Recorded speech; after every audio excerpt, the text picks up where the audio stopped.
તાતનું સાંભળો સરકાર. ગુજરાતની સરહદી જિલ્લો એટલે કે બનાસકાંઠો એ જિલ્લો જે પશુપાલનમાં અવ્વલ છે. દૂધની અહીંયા નદીઓ વહાવતો આ જિલ્લો આજે પાણી માટે તડવડી રહ્યો છે. ખેતી અને પશુપાલન જેવો બાપદાદાનો ધંધો છે, પરંતુ પાણી વગર આ ધંધો ટકાવવો તે પ્રશ્ન ખેડૂતોને હવે સતાવી રહ્યો છે. બોરમાં ભૂગર્ભ જળ નીચા જતા રહ્યા છે.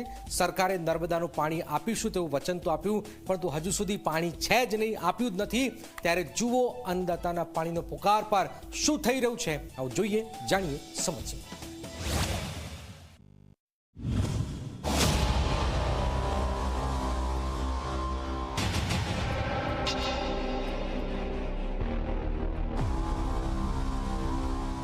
બનાસકાંઠા, જ્યાં ખેતી અને પશુપાલન એ માત્ર વ્યવસાય નથી પણ પેઢીઓથી ચાલતી પરંપરા છે. પરંતુ ભૂગર્ભ જળનું ઊંડું જતું સ્તર અને સિંચાઈના પાણીની અછતને આ ખેડૂતોના હૈયાને ચોરી નાખ્યા છે. બનાસકાંઠાના જિલ્લા પૂર્વ વિસ્તારના ખેડૂતો પાણી વિના ટળવળી રહ્યા છે અને તેમની આજીવિકા દાવ પર છે.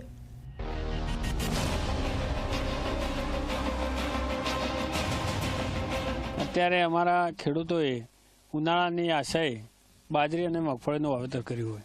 હવે ખેડૂત જ્યારે મગફળી અને મગફળીનું 3000 રૂપિયા કટું આવતું હોય, એની સાથે ખાતરોનું બીજું ઘણું મોંઘી ખેતી થતી હોય. એટલે પાણી જ્યારે ઘટી જાય છે ત્યારે એનો ટોટલ પાક સુકાઈ જાય છે અને જે ખેતી કરી હોય અને ખેતર ખેડ્યું હોય અને દવાઓ વાપરી હોય, એનું બિયારણ વાપર્યું હોય, એ તમામ ખર્ચો નષ્ટ થાય છે. એટલે ખેડૂત અત્યારે દેવાદાર દિવસે ને દિવસે થઈ રહ્યો છે. અમારે ખૂબ વિકટ પરિસ્થિતિ છે, જમીનો વેચવી પડે એવી સ્થિતિ છે. બીજા મહિનામાં તળાવમાં પાણી નથી આવ્યું. આ જે પણ ખેડૂતોએ બધો પાક વાવ્યો, બધો પાક નિષ્ફળ જતો રહ્યો છે. અહીંયા હાલ એવી વિકટ પરિસ્થિતિ સર્જાઈ છે કે અહીંયા 160 નીચે પથ્થર છે, બિલકુલ પાણી જતું રહ્યું છે. ખેડૂતો અહીંયાનો આખો વિસ્તાર ખેતી અને પશુપાલન પર આધારિત છે. લોકોને પીવા માટે, પશુઓને પાવા માટે પણ પાણી બિલકુલ રહ્યું નથી. પાકની તો ક્યાં વાત રહી, પાક તો બધો વાયેલો બળી ગયો, પણ અહીંયા ઢોરોને પાવા માટે પણ બહારથી ટેન્કર લાવવા પડે છે. સરકારની આળસના કારણે જ અહીંયા આ બધું ખેડૂતોને ભોગવવાનો વારો આવ્યો છે.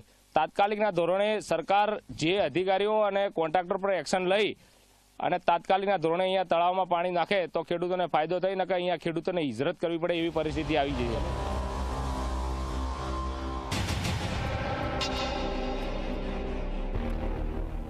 નર્મદાની કેનાલે જિલ્લાના પશ્ચિમ વિસ્તારોની તરસ छिपाવી, પરંતુ પૂર્વ બનાસકાંઠાના ગામો હજુ પણ પાણી વિના તરસ્યા છે.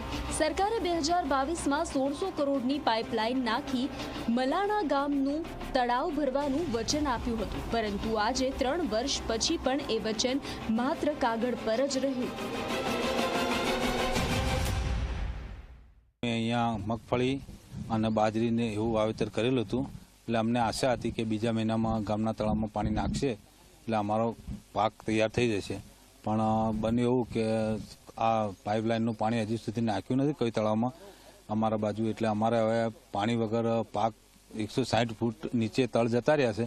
એટલે અમારે પાણી વગર હવે બધો પાક બળી ગયો છે, નિષ્ફળ થઈ ગયો છે. હવે અમારે એવી વિકટ પરિસ્થિતિ આવી કે જીવન કઈ રીતે જીવવું હોય. એટલે વારંવાર આ વિસ્તારમાં આંદોલનો કર્યા, સરકારી પાઇપલાઇનો પણ મંજૂર કરી છે, પરંતુ કસરા દાંતીવાડા 1600 કરોડની લાઇન હોય અને એનું ટેન્ડર બીજા મહિનામાં પૂરું કરવાની તારીખ હોય તો હજી સુધી ટેન્ડરમાં એમને નવી માગી છે, માગણી વધારે સમયની, અને ટેન્ડર પૂરું કર્યું નથી. એટલે આ વર્ષે ખેડૂતોને ટેન્ડર લેનાર કોન્ટ્રાક્ટરની અને સરકારી અધિકારીઓની આળસને લીધે ખેડૂતોને ખૂબ નુકસાન વેઠવાનો વારો આવ્યો છે. એટલે સરકારને તાત્કાલિક એ કોન્ટ્રાક્ટર ઉપર, જે તે અધિકારીઓ ઉપર એક્શન લેવું પડે, અને જો એ નહીં કરવામાં આવે તો ભારતીય કિસાન સંઘ આવનાર સમયમાં ખૂબ મોટું ફરીથી આંદોલન ઊભું કરશે.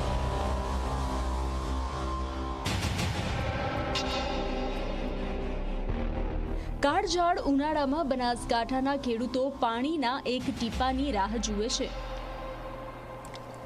ખેતરમાં તૈયાર પાક સુકાવા લાગ્યો છે, પશુઓ ભૂખ્યા છે અને ખેડૂતોની આશાઓ ઝાંખી પડી રહી છે.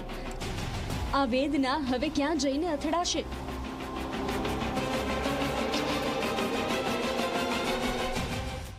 જે પાઇપલાઇન છે 700 મીટર સિવાય તમામ પાઇપલાઇનનું કામ પૂર્ણ થઈ ગયું છે અને જમીન સંપાદનની જે કાર્યવાહી છે તેમાં થોડું ડિલે થતા હાલમાં બંને પમ્પિંગ સ્ટેશનનું કામ ચાલે છે. બંને પમ્પિંગ સ્ટેશનનું કામ પણ 80% કરતાં વધારે પૂર્ણતાના આરે છે. અને હાલમાં જે રીતે કાર્ય ચાલી રહ્યું છે તે ઝડપથી કરવા માટે પણ સૂચના આપેલી છે અને ઓગસ્ટ મહિનામાં ટેસ્ટિંગ શરૂ થઈ જાય તે માટે કાર્યવાહી કરવા સૂચના આપેલી છે.